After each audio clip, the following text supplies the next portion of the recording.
केंद्रीय मंत्री रामदास आठवले यांनी सुनेत्रा पवारांना मंत्रिमंडळात घेत अजितदादांच्या वारसदार करण्याची मागणी केली आहे।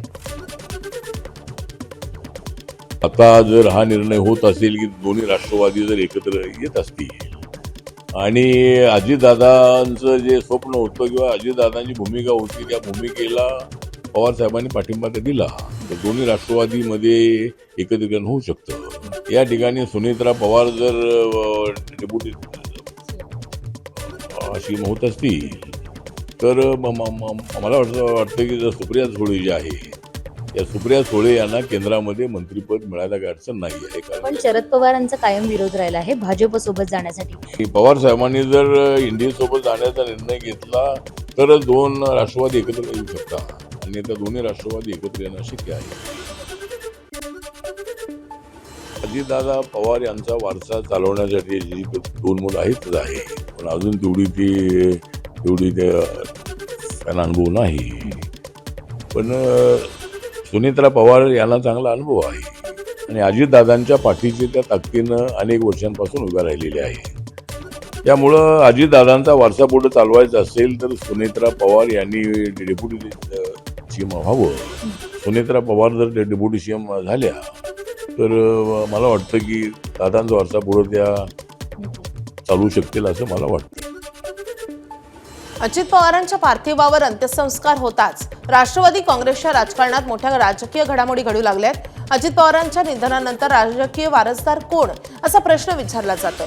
राष्ट्रवादीचे नेते नरहरी झिरवळ यांनी सुनेत्रा पवारांना उपमुख्यमंत्रीपद देण्याची मागणी केली आहे। हीच अजित पवारांना श्रद्धांजली असेल असं मतही त्यांनी व्यक्त केलंय। याबाबत झिरवळ लवकरच वरिष्ठ नेत्यांसोबत चर्चा देखील करणार आहेत। झिरवळ यांच्या विधानानंतर राज्याच्या राजकारणात आणि राष्ट्रवादी काँग्रेसमध्ये राजकीय वारसदारावरून हालचालींना वेग येण्याची चिन्ह आहेत। सुनीत्राताईंना उपमुख्यमंत्रीपद मिळावं अशी देखील अशीच मग पहिल्यांदा मी तेच सांगितलं का सुनीत्राताईंना तुम्हाला काय वाटतं करावं। एक दादांना एक श्रद्धांजली होईल, दादांचा वारसा पुढं चालू राहील, पवार कुटुंबाचा वारसा चालू राहील। दादांचा पुढचा वारसा कोण चालवणार या संदर्भात सध्या चर्चा चालू आहे। आपण एक वरिष्ठ नेते आहात, अनुभवी नेते आहात, काय वाटतं आपल्याला की आता हा वारसा कोणी चालवणार? तर वहिनींना पुन्हा कुठंतरी त्या ठिकाणी मिनिस्ट्रीमध्ये आणावं अशी जनतेची अगदी प्रामाणिक इच्छा आहे। त्या पद्धतीनं वरिष्ठांबरोबर बसून ती चर्चा करून तसा निर्णय घ्यायला विनंती करू। अजित पवारांच्या जाण्यानं मोठं नुकसान झालंय, मात्र आता सुनेत्रा पवार यांनी पुढे यावं, सूत्र हाती घ्यावीत आणि आमच्या सर्व कार्यकर्त्यांना सांभाळावं अशी इच्छा राष्ट्रवादीचे नेते प्रमोद हिंदुराव यांनी व्यक्त केली आहे। प्रमोद हिंदुराव हे अजित पवारांचे विश्वासू आणि निकटवर्तीय होते। सुनेत्रा वहिनींनी आता यापुढच्या काळामध्ये हे आम्हाला सर्व लोकांना सांभाळलं पाहिजे, कारण भोळी भाबडी राष्ट्रवादीचे कार्यकर्ते ते दादाच्या बरोबर आहे।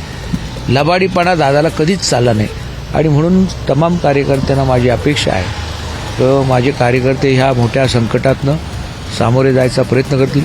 इतकं सोपं नाही येते, दादांना विसरणं तर शक्यच नाही आणि दादासारखा नेता या पुढच्या काळामध्ये महाराष्ट्रामध्ये निर्माण होईल याची मला खात्री वाटत नाही। दादांच्या अकाली निधनानं बसलेल्या धक्क्यामधून अद्यापही राष्ट्रवादीचे मोठे नेते सावरलेले नाहीत। आता अजित पवारांचा राजकीय वारसदार कोण असणार, दोन्ही राष्ट्रवादीचं नेमकं काय होणार या सुरू असलेल्या चर्चांबाबत जेव्हा सुनील तटकरेंना विचारण्यात आलं तेव्हा त्यांनी उद्विग्न करणारी प्रतिक्रिया दिली आहे। सर, एकंदरीतच ज्या पद्धतीची परिस्थिती घडली त्यानंतर या सगळ्याची परिस्थिती आलेली आहे, बोलायची या ठिकाणी प्रतिक्रिया कोणी देत नाही। जाता जाता अगदी एक दादांच्या अकाली जाण्याने आम्ही सगळेजण मानसिकदृष्ट्या खचलेलो आहोत, त्यामुळे कुठल्याही परिस्थितीत काही बोलण्याच्या मनस्थितीत आमच्यापैकी कोणी नाही। अजितदादांच्या आठवणी सांगताना मंत्री अदिती तटकरे भावुक झाल्यात। वडिलांप्रमाणे नेहमी प्रोत्साहन देत राहिले अशी भावना अदिती तटकरे यांनी व्यक्त केली आहे।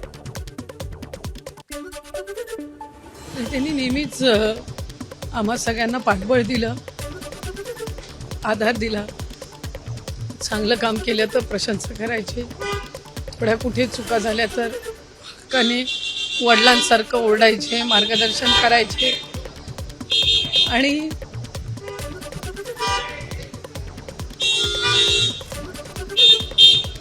एक दिवस असा गेला नाही की दादांचं नाव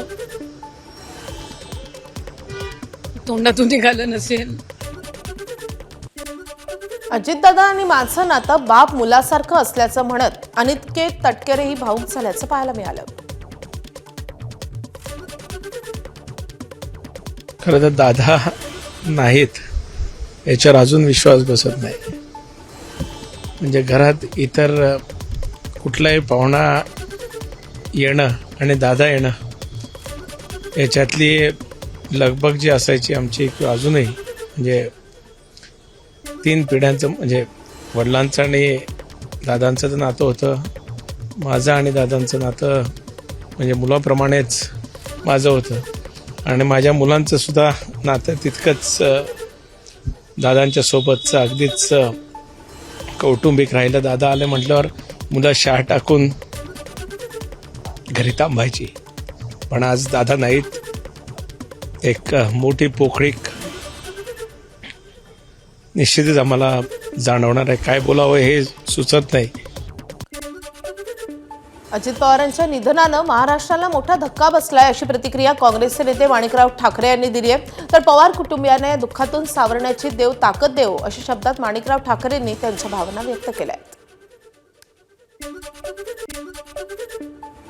जनतेवर एक संकट कोसळलं आणि दुःखाची छाया सर्वांच्या चेहऱ्यावर दिसून येत आहेत. अत्यंत दुःख सर्वांना झालेलं आहे. एक दमदार नेतृत्व राज्यस्तरावरचं आपल्यामधनं निघून गेलं आहे आणि दादा आपल्या सर्वांना माहीत आहे की त्यांच्याच पक्षाच्या कार्यकर्त्यांना नाही तर सर्व कार्यकर्त्यांना योग्य कामाकरता न्याय देण्याचं काम त्यांनी संपूर्ण आयुष्यभर केलं. अजित पवारांवर काल अंत्यसंस्कार झाल्यानंतर आज राख सावरण्याचा विधी होणार आहे. सकाळी 8च्या सुमारास विधी होणार असल्याची माहिती कळते. अजितदादांच्या विमानाची फ्लाईट अटेंडंट पिंकी माळीसाई विमान अपघातात मृत्यू झालेला होता. ठाण्याच्या कळव्यामध्ये सासरी काही काळ तिचं पार्थिव अंत्यदर्शनासाठी ठेवण्यात आलं. यावेळी पिंकी माळी यांचे कुटुंबीय नातेवाईकांना अश्रू अनावर झाले. त्यानंतर पिंकी माळी यांच्या माहेरी मुंबईमधल्या दादरमध्ये त्यांच्या पार्थिवावर अंत्यसंस्कार करण्यात आले. काँग्रेसचे नेते विजय वडेट्टीवार या गटाच्या नगरसेवकांना समृद्धी महामार्गावर अडवून शिवीगाळ आणि जीवे मारण्याची धमकी दिल्याचा प्रकार समोर आलाय. धमकी देणाऱ्यांमध्ये विठ्ठल मंदिर प्रभागामधून पराभूत काँग्रेसचे उमेदवार सौरभ ठोंबरे यांच्यासह 10 ते 15 जणांचा समावेश आहे. सौरभ ठोंबरे हे धानोरकर समर्थक असल्याची माहिती आहे. या प्रकरणी पोलिसांनी एकाला ताब्यात घेतलं असून सौरभ ठोंबरेसह 6 जणांच्या विरोधात गुन्हा दाखल झालाय तर एकाला अटकही झालेली आहे. वडेट्टीवार गटाचे नगरसेवक उमेश अडूर यांची तक्रारीनंतर ही कारवाई झाली आहे. दरम्यान या संपूर्ण प्रकारानंतर मुख्य आरोपी असलेल्या सौरभ ठोंबरेनं प्रतिक्रिया दिली आहे. विजय वडेट्टीवारांनी पळवलेल्या आमच्या 3 नगरसेवकांसोबत प्रतिभा धानोरकरांचं बोलणं करू देण्यासाठी गाडी थांबवल्याचं ठोंबरेनं म्हटलंय. 5 नगरसेवक विजूभाऊ समर्थकांनी पळवून नेले होते. त्यापैकी 3 नगरसेवक त्या गाडीमध्ये असल्याची माहिती आम्हाला मिळाली. मी ते गाडी पुलगाव इथे थांबवण्यात आली गाडी. तिथं मी कोणाला शिवीगाळ आणि मारण्याची धमकी दिली नाही. क्लिअर जे व्हिडिओ माध्यमात व्हायरल होत आहे त्याच्यामध्ये क्लिअर दिसून येत आहे की राजेश अडूर यांनी मला शिवीगाळ आणि मारण्याच्या धमकी दिली आणि मला ढकलण्याचा प्रयत्न केला.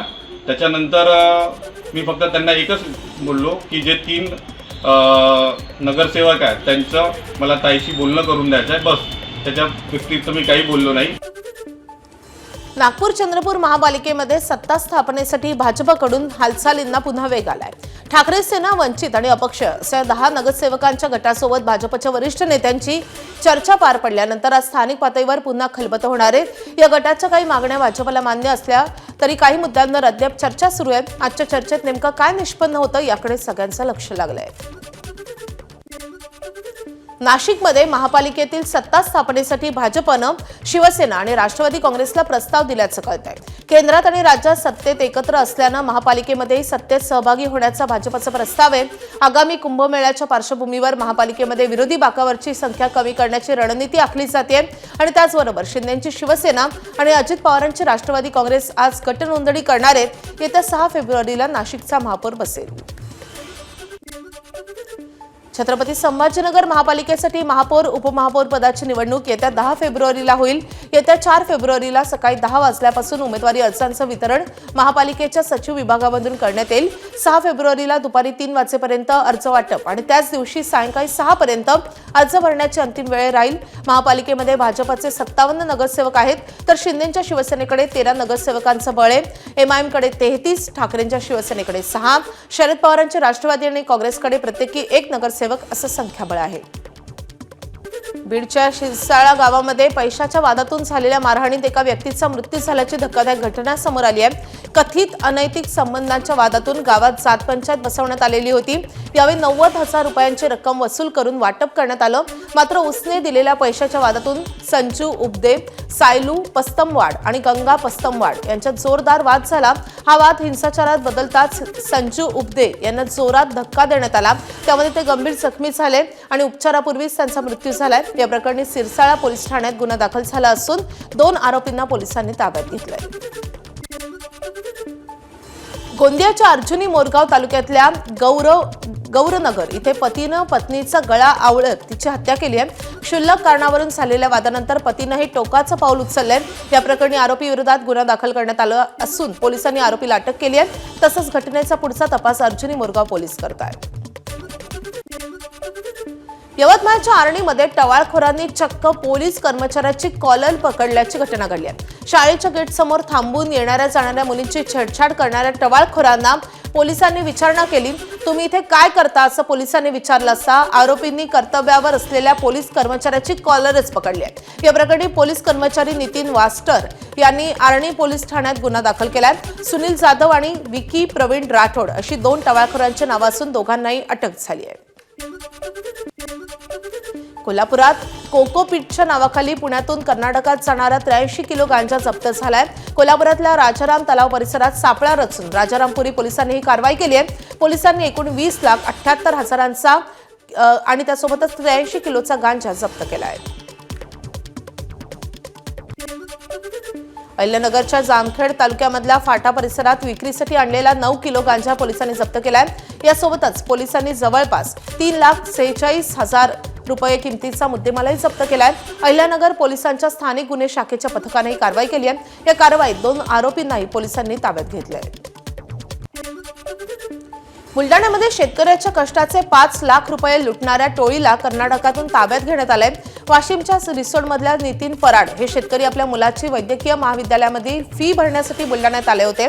तेव्हा त्यांच्या हातातली बॅग घेऊन पसार झालेल्या टोळीतील दोघांना कर्नाटकच्या शिवमोगा येथून अटक झाली आहे.